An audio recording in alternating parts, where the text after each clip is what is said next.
Hi, my name is Nathan Frumwell. My in-game name is Shock, and I am a Rocket League player for the Susquehanna Soniqs.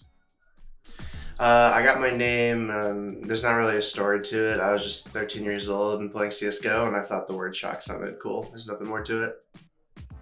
Well, since I moved here to the team house, my personal life and professional life are one and the same. So, I mean, it's pretty much fairly easy, just come in the office every day and play, just make sure to get better. If I wasn't playing Rocket League, I would be still going to university studying political science. The moment where I knew it was possible to make RLCS and be professional was when I qualified for WSC4 with Mist and Hoxer.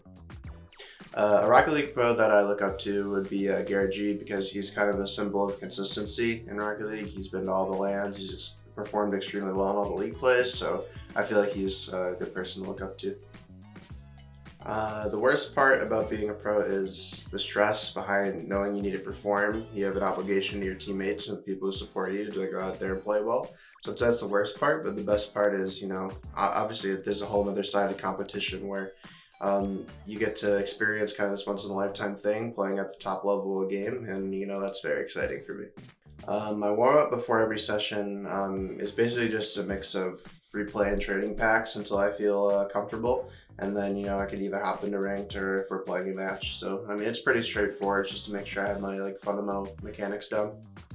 The team and I analyze our own replays probably 2 to 3 times a week to make sure that we're performing up to our best and make sure that we're staying conscious of the things that make us good and the things we need to improve on. Long-term aspiration is just to be as successful as possible in Pro Rocket League, obviously, but also to build a brand so that I continue to stream and enjoy esports beyond my Rocket League years. So I can eat a whole large pizza if I want to. It just depends how hungry I am. That'd have to be Dapp. He's got the Satthew disagrees, but it'd have to be Dapp. He's got the OG car designs. Revolutionized the car design game. So. RLCS players play different from RLS players in the fact that RLCS players understand the game differently. They have a higher understanding of competitive threes mostly. RLS players can hit that level, but it's not consistent because they don't actually fully understand like the RLCS players do. And then ranked warriors play different from RLS players because they don't play in a way that's conducive for competitive threes. Instead, they play to win a ranked game. They're different styles and they require different things. So I'd say that's what separates them. That's a really good question. I kept a healthy mentality by, understanding that with hard work, things pay off. So even if it takes a long time, anything that you work for, anything that's worth working for isn't going to be easy or just handed to you. So if you keep your eye on the prize and you understand that hard work will get you there, you can keep persevering through the tough times. I mean, I had known them both for a little while before, but I contacted Satthew after he got dropped from SSG, and I made sure that we tried scrims with each other, and he was down. And then I knew Dapp from Rank S and 6-mans, and then we asked him if he wanted to try out with us, and it really just worked out well from there.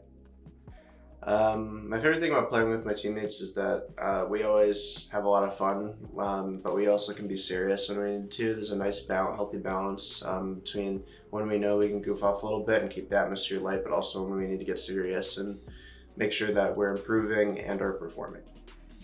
Well, I don't really know, but if they miss an open net on stream, we'll see. I'd say overall positive influence. I think some banter is healthy usually, and just in general, just getting impressions, get people talking about Rocket League is going to be in general helpful. So I do watch some sports. I watch the Chicago Cubs, which is baseball, and then the Chicago Bulls, which is basketball. Well, yeah, since we're pretty far in the season at this point, G2 is definitely looking like the bounce back team. They're already 4-0. They've in scrims they've really proven that they are back to being very, very good. I think they put in that time commitment. And then Cloud9, I can't really say what's wrong, but it's not. They still have the time to bounce back since we're halfway through the season, but it's looking more unlikely. And thank you for the good luck. Dapp absolutely stinks, but as long as he's hitting the open nets, I don't care.